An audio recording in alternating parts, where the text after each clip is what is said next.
Okay, this is our first problem. 5x plus 6y is a negative 8. And then we have 2x plus 3y is a negative 5. So the object of the game is to get rid of a variable. And so the one we want to get rid of is the y variable here, because the 6 and 3, we can take 3 times 2 to get 6. And so what we're going to do is we're going to multiply this second equation here by a negative 2. We're going to string all of that through and then get a new equation so we can eliminate a variable. So the first equation stays the same, and then the second one is going to change to a negative 4x minus 6y equals 10. Okay, so now we have opposite terms and we can add the two equations together. So 5 minus 4 is 1x equals 2, and so x is 2. So the first thing I did, we'll just walk back through the problem, is look for a term that I could easily eliminate, and that was the y term.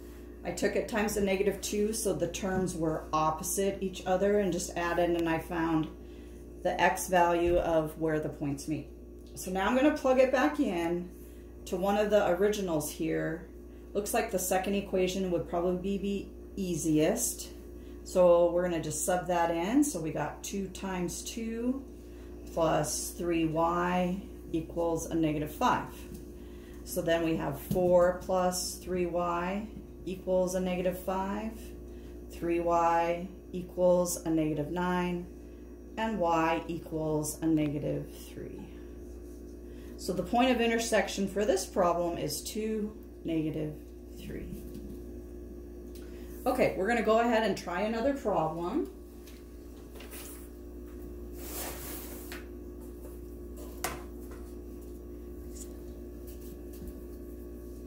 Okay, the next problem we have 9, this is number 2. We have 9x plus y equals 13. And 3x plus 2y is a negative 4. Okay, so we have a couple choices here. I see that I can take this variable x here times 3 to get rid of the x term, or I could take the y times 2 to eliminate the y variables. I'm just going to multiply the first equation by a negative 2, and we're going to eliminate the y terms. But we do have a couple choices each time, so we could have done it the other way as well. But I'm going to multiply by a negative 2 here. So I get a negative 18x minus 2y is equal to a negative 26. And then I'm just going to recopy the second equation, 3x plus 2y equals a negative 4. And again, we're just going to add the equations together. So I get a negative 15x equals a negative 30. We're going to divide by a negative 15. And so x is equal to 2. And then we're going to take this 2 and we're going to sub it back into the one of the originals. I'm going to use the second equation. It looks a little bit easier. So this is going to be 3 times 2 plus 2y is a negative 4. So we have 6 plus 2y equals negative 4. 2y equals negative 10. And y equals negative 5. So the point of intersection here is going to be 2, negative 5. So the object of the process is to just try to eliminate through multiplication one of the variables. We're going to move on to the next page and try some more complicated problems.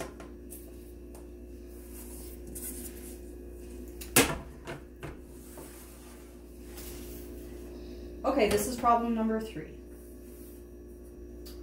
4x plus 2y is equal to 8. 3x plus 3y is equal to 9. Okay, so it's really not too obvious here what we want to eliminate. It looks like I could we want to find the least common multiple here. So the least common multiple between 4 and 3 is 12, and then the 2 and the 3, that would be 6. Let's get rid of the x's here. So I'm going to multiply the top equation by a -3. I'm going to take the bottom equation times 4. So I'm just going to string that through, so I get -12x minus 6y is a -24. 12x plus 12y equals 36.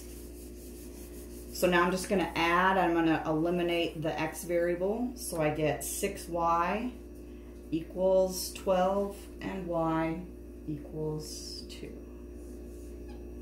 So now I'm just going to take that y equals 2, I'm going to put it either in the first equation or the second equation.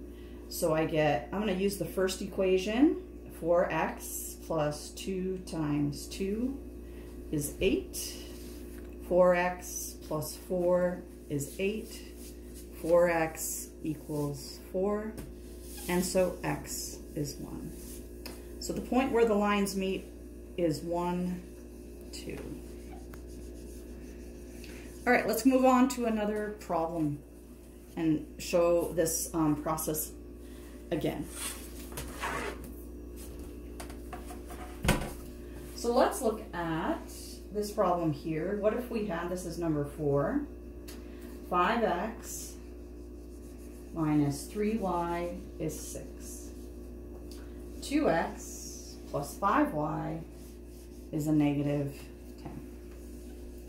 So in this situation, I already see that I have opposite terms, so I'm just going to want to eliminate the y variables in this system of equations. So I'm going to take the top equation by 5. So I'm going to multiply this by 5, and I'm going to take this times a times 3. Not -3, it'll be times 3. So I get 25x minus 15y is equal to 30.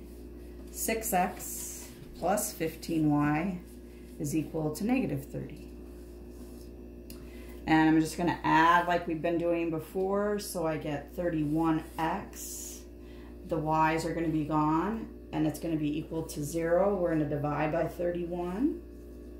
And so x is 0.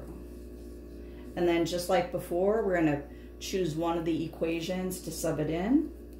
And so I'm going to use the second one. So this will be 2 times 0 plus 5y equals a -10. So 5y equals -10, divide by 5, and y equals a -2. So the point of intersection is 0, -2.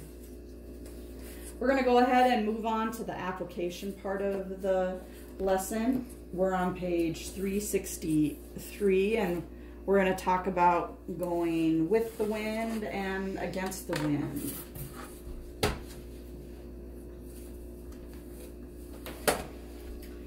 So we're on page 363. It says, a personal aircraft traveling with the wind flies 520 miles in 4 hours. On the return trip, the airplane takes 5 hours to travel the same distance. Find the speed of the plane if the air is still. Okay, so we have two speeds happening here.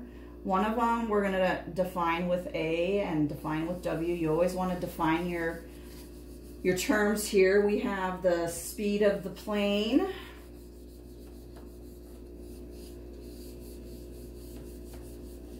And then we have the speed of the wind.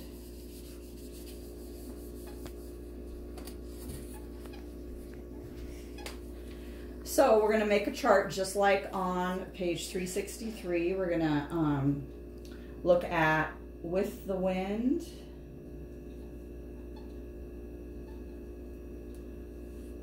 And we're going to look at against the wind.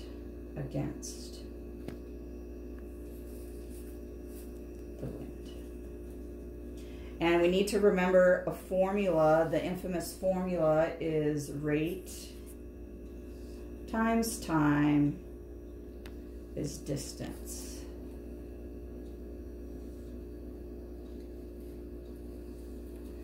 Okay, so if we're going with the wind, our speed is going to increase.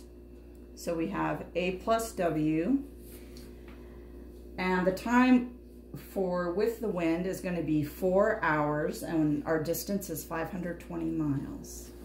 If we're going to go against the wind, our speed is going to decrease, so that's going to be subtraction, and it took us an extra hour, and we still went 520 miles. So the final thing we need to do is to get our system of equations, and we just do that by taking the rate times the time equal to the distance. So rate times time is distance. So if I do that, I'm going to have 4 times A plus W is 520, and then I'm going to have 4 times A minus W is also equal to 520.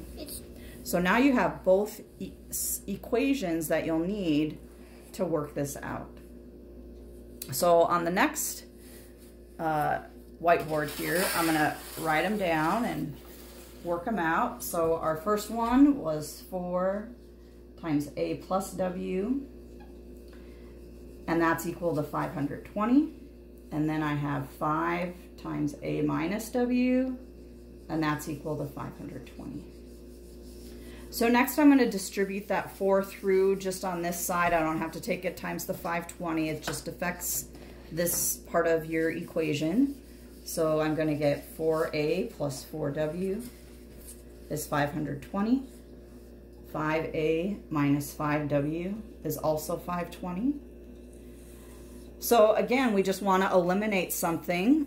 So I'm going to eliminate the W terms here, and they both divide into 20. I ran out of room here, so I'm just going to put it over here. I'm going to multiply this times 5 and this times 4. So I'm just going to string that 5 through. And so here's my new equation. 20A plus 20W is equal to 2600. And then I'm going to take that 4 times every term. So I get 20A minus 20W is equal to 4680. And then I'm going to add, so you get 40A. These terms cancel out, and that'll be equal to 4680. And we're going to divide by 40. And so A comes out to be 117. So this is going to be the rate of the airplane. So let's look back and see if that's what we needed to find. We might need to go a step further. The last sentence says to find the speed of the airplane if the air is still. So that's what we have. So we're just going to write a phrase about our answer. So it's going to be 117 miles per hour for the speed of the plane. And that's how you write your answer. That's it for today. I hope this was helpful, and I'll see you again.